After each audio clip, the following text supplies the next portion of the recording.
आज मुंबईमध्ये अत्यंत दुःखद आणि संतापजनक अशी घटना घडलेली आहे आणि ते म्हणजे शिवाजी पार्क या ठिकाणी महासाहेब मीनाताई ठाकरे यांचा जो पुतळा होता त्याची विटंबना करण्यात आलेली आहे। आज खरं तर प्रबोधनकार ठाकरे यांची जयंती आहे आणि या दिवशी प्रबोधनकार ठाकरे यांनी केलेल्या कामाचं स्मरण करणं हे आपलं जसं काम आहे, तसंच हिंदू हृदय सम्राट शिवसेना प्रमुख बाळासाहेब ठाकरे आणि मासाहेब मीनाताई ठाकरे या दोघांच्याही बद्दल, या सर्वांच्या बद्दल सर्व महाराष्ट्राच्या मनामध्ये आणि शिवसैनिकांच्या मनामध्ये नितांत आदर आणि अस्मिताची भावना आणि श्रद्धा आहे। अशा वेळेला मासाहेबांच्या पुतळ्याबद्दल अशी विटंबना करणारा मनुष्य हा विकृत, असमंजस, समाजकंटक आणि वेडसर सुद्धा असू शकतो अशी माझी भावना आहे।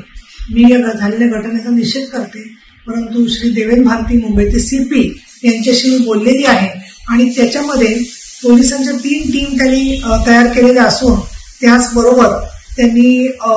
एक BNS मधला 298 कलमानुसार त्याबद्दलचा तपास सुद्धा सुरू केलेला आहे।